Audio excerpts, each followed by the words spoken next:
하나님 말씀 찾아 읽겠습니다. 하울링이만 있죠. 껐다 켰다 했어요. 네. 자, 6절부터 몇 절까지 됐나요? 13절까지요. 좀 기네요. 제가 혼자 수학을 읽을게요. 6절 하나님께로부터 보내심을 받은 사람이 있으니 그의 이름은 요한이라. 이렇게 써야 되나요? 요한이라. 그가 증언하러 왔으니 곧 빛에 대하여 증언하고 모든 사람이 자기로 말미암아 그쪽을 끄셔야 됩니다. 믿게 하려 함이라. 8절 그는 이 빛이 아니요 이 빛에 대하여 증언하러 온 자라. 참 빛 곧 세상에 와서 각 사람에게 비추는 빛이 있었나니 그가 세상에 계셨으며 세상은 그로 말미암아 지은 바 되었으되 세상이 그를 알지 못하였고 자기 땅에 오매 자기 백성이 영접하지 아니하였으나 영접하는 자 곧 그 이름을 믿는 자들에게는 하나님의 자녀가 되는 권세를 주셨으니 이는 혈통으로나 육정으로나 사람의 뜻으로 나지 아니하고 오직 하나님께로부터 난 자들이니라. 아멘. 옆에 앉으면 더 인사할까요? 만나서 반갑습니다. 잘 오셨습니다. 반갑습니다. 네. 오늘 말씀의 제목은 보내심을 받은 사람이라는 제목으로 함께 은혜 나눠보고자 합니다. 먼저 제목을 좀 이해를 잘 하셨으면 좋을 것 같은데요. 보내다라는 단어를 좀 보시면 좋을 것 같아요. 보내다. 내가 다른데 보낼 때는 보내다. 저쪽이 그쪽으로 올 때는 보내다. 쓸 수 있겠죠. 방향에 따라서 보내다라는 단어를 사용할 수 있겠죠. 여기 보면 이거는 사전을 찾아본 거예요. 국어 사전을 찾았더니 이렇게 나와요. 보내다 단어의 뜻은 사전에서 이렇게 밝혀요. 무엇인가를 다른 곳에 보내서 전해지게 하다. 이렇게 나와요. 보내다라는 단어 어렵지 않죠, 그죠? 예, 우리 농민분들도 이해는 충분히 가능하시죠? 보내다. 비슷한 단어로 심부름 있어요. 심부름 수화는 어떻게 쓰세요? 심부름. 청인분들이 이렇게 하면 아마 종이라는 걸 기억하실 것 같은데, 이거는 보내다, 심부름, 보내다 이렇게 합쳐서 쓰셔도 뭐 괜찮을 것 같긴 한데, 뭔가를 가지고 나르는 심부름 이렇게 막 합성해서 길게 설명을 해야 될 것 같지만 실제로 수어가 친절하지 않을 때가 많아요. 그래서 심부름 갔다 와 그러면 다 알아요. 다 눈치를 보고 알아요. 뭐 물건을 가면 심부름을 갔다 와라 이렇게 안 하고 그냥 심부름 하면 다 알아요. 그죠? 그래서 그냥 심부름이라고 많이 쓰시는 것 같은데 공식적으로 사전을 찾으면 심부름이라고만 나오나요? 어떻게 해요? 사전 한번 찾아보세요. 어떻게 나와요? 수어 사전에서는 심부름 하면 이것만 가지고 나오진 않을 것 같은데 이렇게 하면 종으로 나올 것 같고요. 심부름 하면 다른 거 뭔가가 더 추가될 것 같은 느낌? 네, 열심히 찾고 있군요. 이걸로만 나와요? 할렐루야. 이걸로만 나온대요. 사전에도 이걸로만 나온대요. 물론. 자, 시킴이나 부탁을 받아서 그 일을 대신하는 거예요. 심부름은 대신한다는 뜻이 포함되어 있어요. 좀 다르죠, 그죠? 보내다 할 때도 보내는 것을 어떻게 해요? 무엇인가를 다른 곳에 갖다가 전하는 거예요. 말로 전하든지 물건을 전달하든지 전하는 거예요. 보내다 하는 것도. 내가 직접 가야 되는데 그렇지 않고 대신 보낸다는 의미가 포함되겠죠. 여기도 마찬가지로 심부름 그러면 시킴이나 부탁을 받고 가져다가 뭐라고요? 대신 전하는 거예요. 그래요. 여기 보면 사자라는 단어를 써놨어요. 근데 여기 이제 한자를 밝혀놨어요. 괄호에. 이유는 사자가 아니고 이것도 사자를 보내다 할 때 사자예요. 우리 다른 나라에 보면 대사관 있어요. 그죠? 대사라고 하죠. 그 대사 할 때 사자하고 한자가 똑같아요. 사 보내는 거예요. 그래서 대신 일을 맡겨서 보내는 거예요. 그래서 대사관에 가면 정부에 하는 일들을 대신해서 맡겨요. 네, 그래서 예를 들어서 미국에 있는 한국 대사관 그러면 한국 정부에서 해야 될 서류 일들을 대신 맡겨서 출장소 같은 개념이에요. 그래서 여기 정부에서 결정할 일을 거기로 보내면 거기 미국에서 사는 한국 사람들에 대한 행정적인 일들을 대신 감당해요. 그래서 대사를 보내는 거예요. 마찬가지예요. 그래서 여기서도 하나님의 사자를 보내다 이렇게 하면 이 사자는 대신 하나님께서 대신 보내서 일을 하게 하다라는 뜻이에요. 그러면 보내심을 받은 사람 오늘 말씀 중에 나오는데 세례 요한이죠. 제가 아까 사도 요한이라 했나요? 틀렸네. 자, 세례 요한의 경우에 하나님께서 보내셨어요. 이유가 뭐였어요? 기억나요? 말씀 다시 한번 보여주세요. 자, 보내심을 받은 사람. 그래서 처음에 말씀해 보니까 6절에 보니까 하나님께로부터 보내심을 받은 사람이 있으니 그의 이름은 요한이라고 했어요. 요한이라고 했어요. 그러니까 이 사람 이름 요한인데 하나님께로부터 보냄을 받았대요. 하나님께서 대신 맡긴 역할이 있는 거예요. 근데 그 역할이 뭐냐면 증언을 맡긴 거예요. 빛에 관련해서. 빛이 있었는데 빛은 스스로는 아니에요. 8절 한번 볼까요?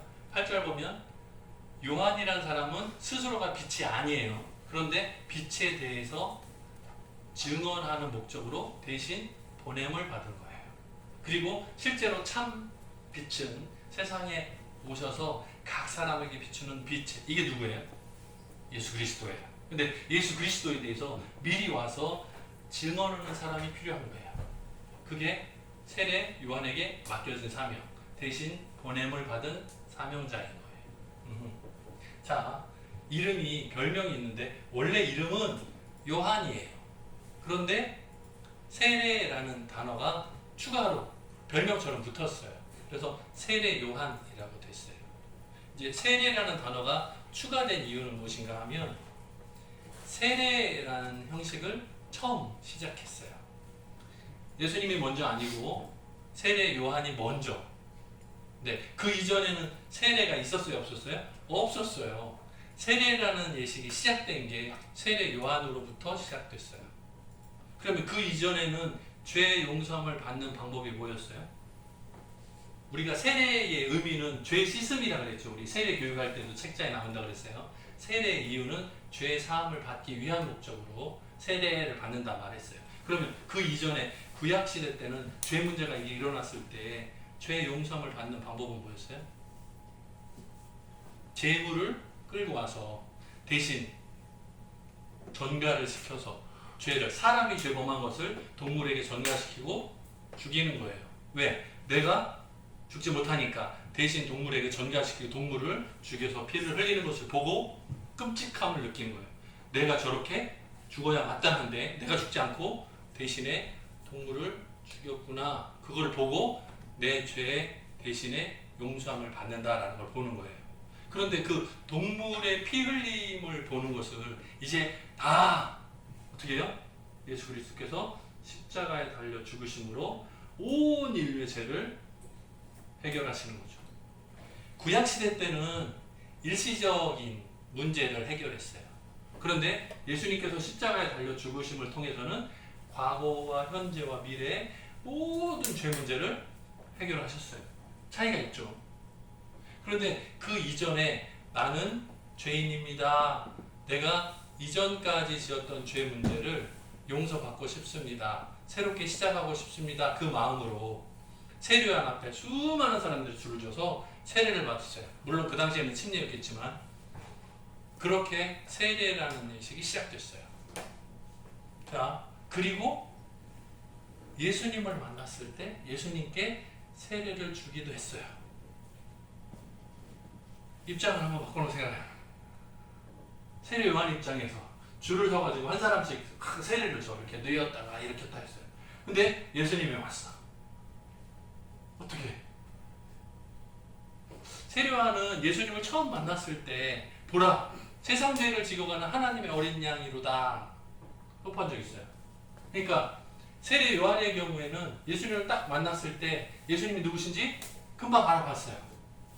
다른 사람들은 다 몰랐어요. 오늘 말씀 보니까 빛이 세상에 왔으되 자기 땅에 왔으되 뭐라고요? 자기 백성이 알지 못하였고 이렇게 나오잖아요.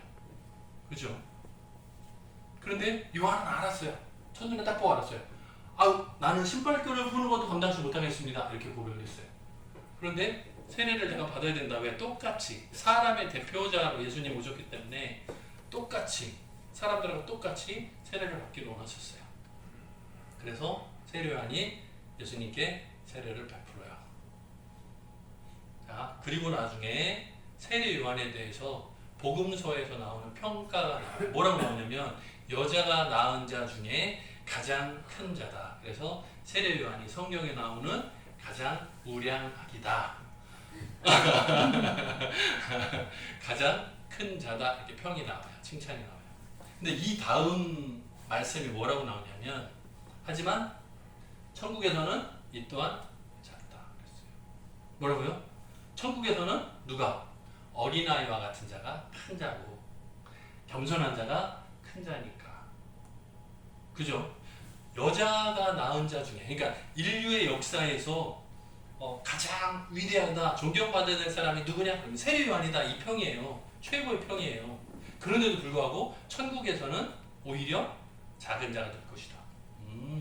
천국에서는 겸손한 사람이 먼저니까, 어린아이 같은 마음이 먼저니까 나중에는. 신기하죠, 그죠? 자, 세례 요한의 사명, 아까도 말씀 가운데서 이미 나왔지만 뭐라고요? 선지자로서 하나님의 말씀을 대언하는 자로서 빛에 대해서 증언하는 거예요. 자, 빛이라고 비유를 들었는데 예수님을 빛으로 설명했어요. 예수님을 빛으로 설명했어요.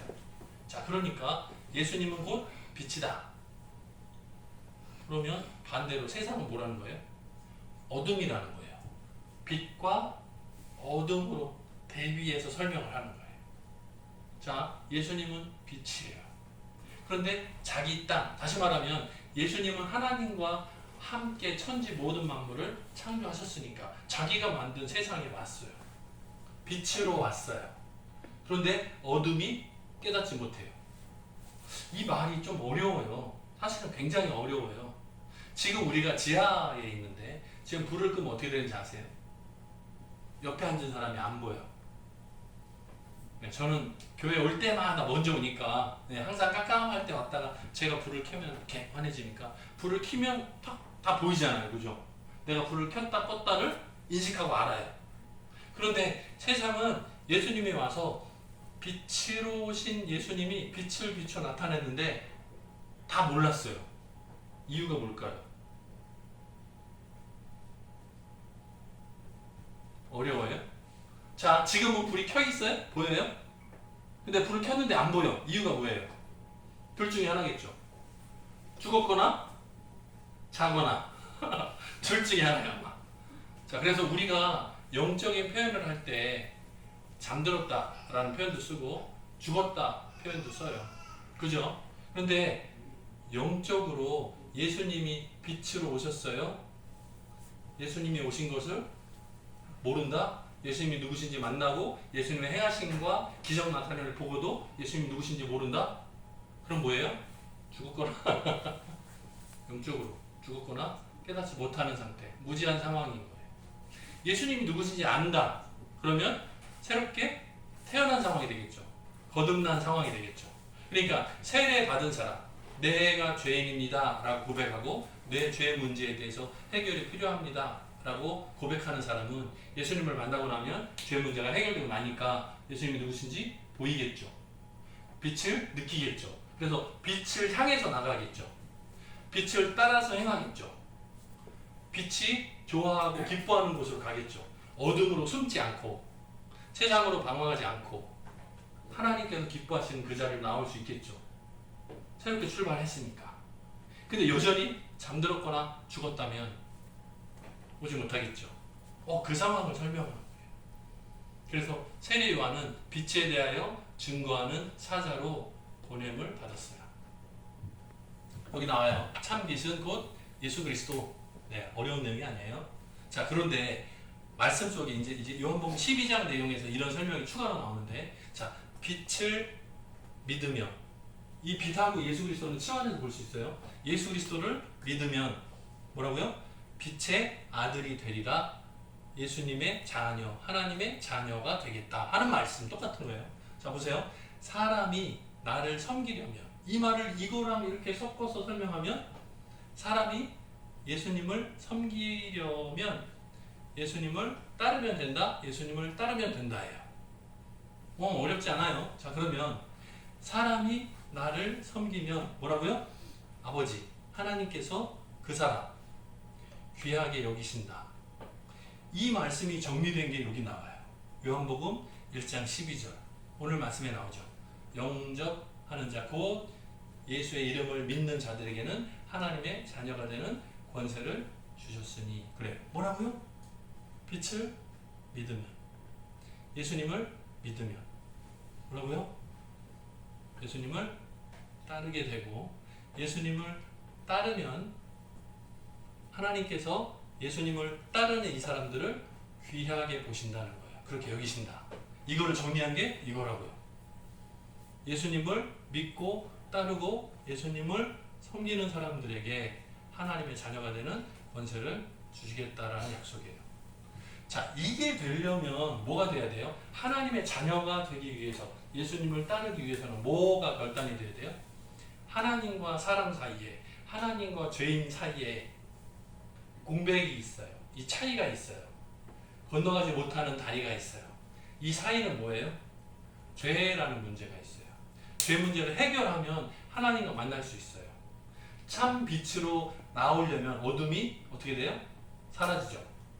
물러가죠. 빛을 켜면, 어두웠던 곳에 빛을 켜면 이 물러가죠. 당연히 사라지죠. 어둠이 사라지게 되죠. 빛과 어둠이 공존 불가능해요. 어두운 곳에다가 불을 켜면, 프레시를 들이밀면 환해져 버리죠. 바뀌죠. 자, 우리가 살아가는 삶이, 세상에서의 삶이 내가 어둠에 그대로 있어. 교회에 왔을 때 빛 가운데로 나왔어요. 근데 예배 끝나고 나서 집에 갔어. 깜깜해. 그러면 우리들의 삶이 어떻게 돼요? 깜빡하겠죠. 뭐라고 해야 돼?